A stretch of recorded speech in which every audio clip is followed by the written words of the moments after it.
নমস্কার। Stock MKT এডুকেশনে আপনাদের স্বাগত। আমরা গতকাল একটা পজিশন নিয়েছিলাম, সেই বিষয়তেও আলোচনা করব। তার আগে দেখে নিই আজকে নিফটি কি হলো। সবার কাছে একটা নিফটির সম্ভাবনা ছিল পড়ে যাবে, কিন্তু পড়লো না, উল্টে উপরে উঠে গেল। একটা যুদ্ধের পরিস্থিতিতে যদিও নিফটি ওপরে করে রেখেছে, তবে আমার ব্যক্তিগতভাবে মনে হচ্ছে নিফটি কিন্তু পরবর্তীকালে একটু নিচের দিকেই চলে আসার সম্ভাবনা রয়েছে। নিফটির আজকের আমরা একটু চার্টটা ফলো করব।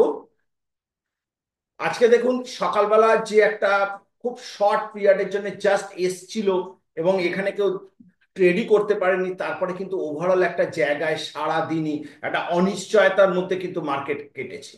এবং সেই অনিশ্চয়তা মার্কেট কাটাতে ব্যাংক নিফটি কিন্তু তুলনায় সেকেন্ড হাফের পরে কিন্তু একটু ব্যাংক নিফটি ওপরের দিকেই রানটা দিয়েছে।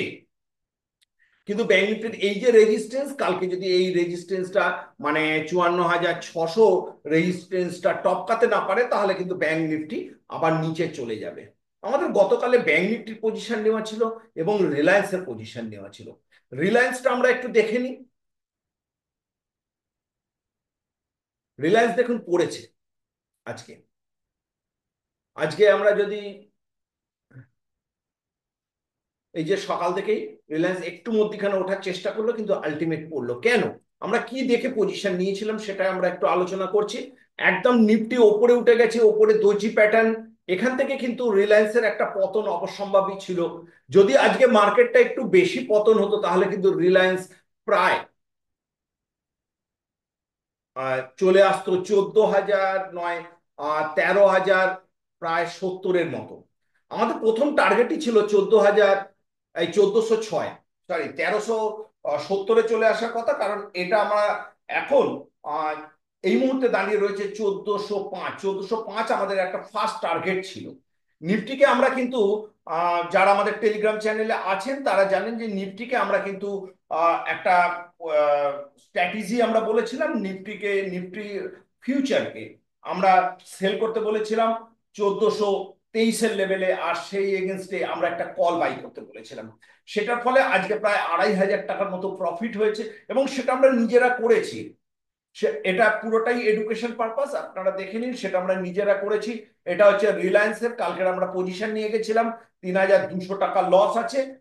যে অপশনটা আমরা করে নিয়ে গেছি, আর আমাদের প্রফিট আছে 5,500। আর এই দুটোতে আমরা কিন্তু ব্যাংক নিফটিতে আমরা একটা সময় প্রফিট পেয়েছিলাম, কিন্তু আমাদের কাছে যে অ্যানালিসিস আছে যে এটাতে আমরা প্রায় আরো নিচে পেতে পারি, সেই জন্য আমরা কিন্তু এখনো পজিশনকে ক্যারি করছি। আগামী দিনে যদি হয় সেখানেও আমরা পজিশনকে অ্যাডজাস্ট করব সব সময়। আর সুতরাং আমাদের ব্যাংক নিফটির পজিশন ক্যারি থাকছে। এটা একটা সম্পূর্ণ হেজ, যে অপশন থিওরি আমরা কিন্তু আমাদের এডুকেশন পার্টে শেখাই। এবারে আমরা একটু আসছি যে আগামী দিনে আমাদের নিফটি এবং ব্যাংক নিফটি নিয়ে আমরা কিভাবে কাজ করব, কি পজিশন হতে পারে। আমরা 30 মিনিটের যে পজিশন দেখছি, ব্যাংক নিফটি একটা পুরো অস্থির জায়গার মধ্যে চলছে। নিফটি নিফটিকে আমরা 24,500 যতক্ষণ নাও টপকাতে পারছে, ততক্ষণ নিফটির মধ্যে কোনো পজিটিভ মুভমেন্ট আসবে বলে আমার মনে হয় না। আর নিচেতে 24,232, যেটা আজকের একটা সকালবেলা লো করেছে, সেই লো এর নিচে যদি চলে যায়, তাহলে কিন্তু নিফটি নিচের দিকে চলে আসবে। রিলায়েন্স তো আমরা বলেই রেখেছি যে কন্টিনিউ পড়ছে। রিলায়েন্সের কিন্তু এর পরের যে জায়গাটা রয়েছে সেটা কিন্তু একদম 1,390, এই লেভেলটাতে রিলায়েন্স যে কোনো সময় এসে যেতে পারে। এবং তারপরে কিন্তু একদম এই যে গ্যাপটা প্রায় এর কাছাকাছি 1,320-25, এই লেভেলটাতেও কিন্তু রিলায়েন্সের চলে আসাটা কোনো অস্বাভাবিক নয়। ওভারঅল মার্কেট একটা, আমার মনে হয়েছে একটা পজিশনে এমন দাঁড়িয়ে রয়েছে যে যুদ্ধের পরিস্থিতিতে মার্কেট যাতে প্যানিক না হয়ে যায়, সেই জন্য আজকে কিন্তু মার্কেটকে ধরে রেখেছিল।